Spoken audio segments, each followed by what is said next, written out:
जय हिंद दोस्तों। इंडस नदी के बारे में हम इस वीडियो में जानने वाले हैं। इंडस नदी भारत की प्राचीन समय में सबसे बड़ी नदी होती थी, सबसे लंबी नदी हुआ करती थी। इसी के नाम पर हमारे देश का नाम इंडिया पड़ा, ये तो हम लोग जानते ही हैं। तो इस वीडियो में आप जानने वाले हैं कि इंडस जो है सबसे लंबी नदी थी, जो कि 3180 किलोमीटर इसकी लंबाई। तो आप जानने वाले हैं इस वीडियो में कि इंडस नदी जो कि तिब्बत से निकलती है और लास्ट में ये अरब सागर में जाकर ये समुद्र में गिर जाती है।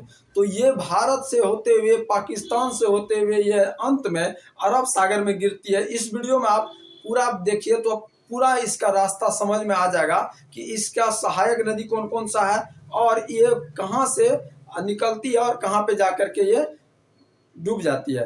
तो निश्चित रूप से आप अंत तक बने रहिए तो आपको समझ में आ जाएगा। तो देखिए एक एक करके हम पहले जानते हैं इसकी सहायक नदी के बारे में और ये कहाँ से निकलती है। सबसे पहले बात करते हैं हम लोग सिंधु नदी का। सिंधु नदी जो है ये उत्तर से पश्चिम की ओर नदी बहती है, यानी उत्तर से देखिए निकल रहा है और ये कहाँ जा रहा है तो पश्चिम की ओर। उत्तर से ये निकल के कहाँ जा रही है तो पश्चिम की ओर। आप देखिए उत्तर से निकल के ये सबसे पहले तो इसका उद्गम स्थान जान लेते हैं कि आखिर ये कहाँ से निकलती है। तो सिंधु नदी निकलती है कहाँ से तो कैलाश पर्वत से। कहाँ से तो कैलाश पर्वत से। ये तिब्बत में है, चीन जिसको हम कह सकते हैं। तो ये तिब्बत से निकलती है। तिब्बत के कहाँ से तो कैलाश पर्वत से। कैलाश पर्वत में एक झील है जिसको हम कहते हैं मानसरोवर। मानसरोवर झील से नदी निकलती है सिंधु नदी। सिंधु नदी जो है यहाँ से निकलती है और पश्चिम की ओर मुड़ करके फिर ये अरब सागर में जाकर के गिर जाती है। अब देखिए इसका जो रास्ता है क्या है, उत्तर से पश्चिम की ओर। उत्तर से पश्चिम की ओर इसमें कुल 5 जो है सहायक इसकी नदियां हैं, जो कौन कौन है झेलम, चिनाब, रावी, ब्यास और सतलज। ये देखिए कि ये 5 सहायक नदियां इसमें कहाँ मिलती है और कहाँ पे जो है इसका मिलन होता है। तो सिंधु नदी तो ये तिब्बत से निकला, तो तिब्बत से निकल करके ये कहाँ पे तो ये लद्दाख में इंडिया में प्रवेश कर जाती है। कहाँ पे तो दमचोक नामक स्थान पे। कहाँ पे तो दमचोक। यहाँ देखिए कि दमचोक नामक स्थान पे ये इंडिया में प्रवेश करती है तिब्बत से। यहाँ तक क्लियर हो गया। उसके बाद से होते हुए ये पाकिस्तान घुस जाती है। तो कहाँ पे ये तो लद्दाख में दमचोक नामक स्थान, याद रखिए दमचोक। ये यदि समझ लीजिए यहाँ पे दमचोक है, यहाँ पे क्या है दमचोक। दमचोक नामक स्थान पे इंडिया में ये घुसती है। अब देखिए यहाँ पे आप एक एक इसकी सहायक नदी के बारे में जानते जाइए। सबसे पहले झेलम। झेलम कहाँ से निकलती है? झेलम जो है जम्मू कश्मीर से निकलती है। कहाँ से तो झेलम निकलती है शेषनाग झील से। ये कहाँ पे है तो शेषनाग झील कहाँ पे देखिए बेरी नाग। ये जम्मू कश्मीर का हिमालय का एक ऐसा पार्ट है जहाँ पे शेषनाग झील है। जो झील किसको कहते हैं? एक तालाब जैसा जो कि प्राकृतिक रूप से बन जाता है, इसको झील कहते हैं। तो ये हिमालय के पार्ट है और हिमालय जो है हम जानते हैं कि भारत का उत्तरी वाला भाग जो है हिमालय से ढका हुआ है।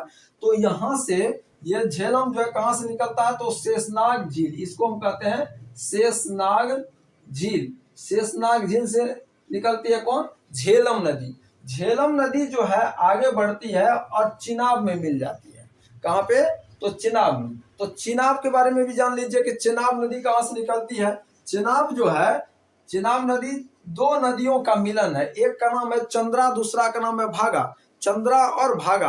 अब चंद्रा और भागा नदी हिमालय से ही जो है एक दर्रा से निकलती है ना, जिसको हम कहते हैं क्या चिनाब। चिनाब नदी कहाँ से निकलती है तो 2 नदियों का मिलन है। हिमालय के ही चोटियों से निकलती है एक नदी जिसको हम कहते हैं चंद्रा और दूसरा कहते हैं भागा। 2 नदी, तो इन 2 नदी को मिला करके चिनाब बना है। ये जो है 2 नदी, ये जो नदी है चिनाब उसका 2 नदी है, चंद्रा और भागा। चंद्रा प्लस भागा, चंद्रा और भागा 2 नदी का मिलन है चिनाब। समझ में आ गया। अब ये कहाँ से निकलता है चिनाब तो वो भी समझ में आ गया, हिमालय से ही निकलती है। उसके बाद ये चिनाब कहाँ से निकलती है तो ये हिमालय से ही हिमाचल, यानी हिमाचल प्रदेश के हिमालय के जो है जो पार्ट है वहां से निकलती है चिनाब। और ये झेलम में आके मिल जाती है कहाँ पे, ये जो जगह है ये पाकिस्तान है। ये कहाँ पे है पाकिस्तान, जिसको हम कहते हैं झंग, जिसको हम कहते हैं झंग। ये पाकिस्तान में झेलम के साथ चिनाब जो है मिल जाती है। कहाँ पे? झंग नामक स्थान पे। कहाँ पे? तो झंग, ये पाकिस्तान में। तो झंग में मिल जाता है, झंग नामक स्थान पे। उसके आगे बढ़ती है ये जो है झेलम। उसके बाद जो है रावी इसमें नदी मिलता है। तो अब यहाँ पे झेलम नाम रहेगा कि चिनाब, वो भी क्लियर कर लीजिए। यहाँ पे झेलम और चिनाब में चिनाब बड़ा नदी है, तो बड़ी नदी है, तो सिंपल सी बात है, दो नदी का मिलन होता है, तो आगे यदि वो नदी चली गई तो बड़ी नदी का जो है महत्व बढ़ जाता है, यानी बड़ी नदी के नाम पर ही उस नदी को आगे बढ़ाया जाता है। तो यहाँ पे चिनाब नदी झेलम के साथ मिल गया, तो यहाँ पे इसका नाम क्या पड़ गया? अभी भी क्या नाम है? चिनाब। इसका नाम क्या है? चिनाब। अब चिनाब में रावी नदी जो है मिलती है। तो रावी नदी कहाँ से निकलती है? तो ये भी हिमाचल प्रदेश से निकलती है। कहाँ से? तो ये भी रोहतांग दर्रा। कहाँ से? तो रोहतांग दर्रा। अब दर्रा किसे कहते हैं वो समझिए। जो पहाड़ के बीच में वाला जो रास्ता होता है ना, उसे दर्रा कहते हैं। पहाड़ के बीच वाला एरिया को क्या कहते हैं? दर्रा। तो ये रोहतांग दर्रा से, ये हिमाचल प्रदेश में है, ये रोहतांग दर्रा से। ये कहाँ से? तो रोहतांग दर्रा, इसे कहते हैं रोहतांग दर्रा। ये रोहतांग दर्रा है कहाँ है? तो हिमाचल प्रदेश में। तो रोहतांग दर्रा से निकलती है रावी नदी, और ये आगे जाकर के कहाँ मिल जाती है? तो ये चिनाब में मिल जाती है। कहाँ मिल जाती है? तो ये चिनाब में मिल जाती है। समझ में आ गया? अब यहाँ पे फिर आगे नदी बढ़ती है, तो चिनाब नदी आगे बढ़ती है और सतलज में मिल जाती है। ये सतलज नदी है, और सतलज नदी में मिलने के बाद ये जो है अरब सागर में। तो ये तो अभी जानिए। अब पहले की सतलज नदी कहाँ से निकलती है, और इसकी जो एक सहायक नदी है ब्यास, वो कहाँ से निकल के कहाँ पे मिलती है। तो यहाँ पे समझिए कि सतलज नदी भी जो है रोहतांग, ये जो हम लोग तिब्बत पढ़ रहे हैं ना, कैलाश पर्वत, वो इसी के बगल से ये निकलती है सतलज नदी। सतलज नदी कहाँ से निकलती है? तो राकस ताल। अब राकस ताल क्या होता है? ताल एक प्रकार का, जो हम कह सकते हैं कि झील ही टाइप का होता है, और ये प्राकृतिक रूप से बनाया जाता है। तो राकस ताल याद रखिए, जो कहाँ से निकलती है? तो राकस ताल कहाँ से निकलती है? तो राकस ताल कहाँ है? तो ये भी जो है तिब्बत में है, और ये कैलाश पर्वत का ही पार्ट है।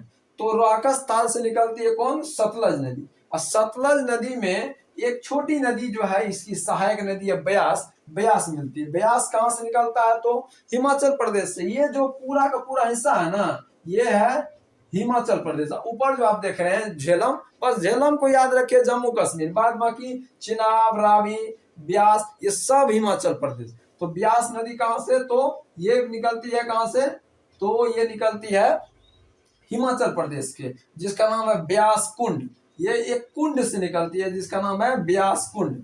ब्यास कुंड से ये निकलती है, ब्यास कुंड से, और सतलज में आकर के मिल जाती है। सतलज में आकर के मिल जाती है। और कहाँ मिलती है सतलज और ब्यास? तो हरिके नाम के, हरिके ब्याज नामक स्थान पे ये मिल जाती है। अब ये हरिके ब्याज क्या है? तो ये इंदिरा गांधी जो नहर है उसी का पार्ट है हरिके ब्याज, और उसमें आकर के यहाँ मिल जाती है। सतलज नदी फिर आगे जाकर के चिनाब में मिल जाता है, ये यहाँ पे मिल जाती है। और उसके बाद ये सिंधु नदी में, जो कि उत्तर पश्चिम की दिशा से बहती हुई, जो कि पाकिस्तान के बगल से होते हुए ये अरब सागर में गिरती है। अरब सागर में कहाँ गिरती है?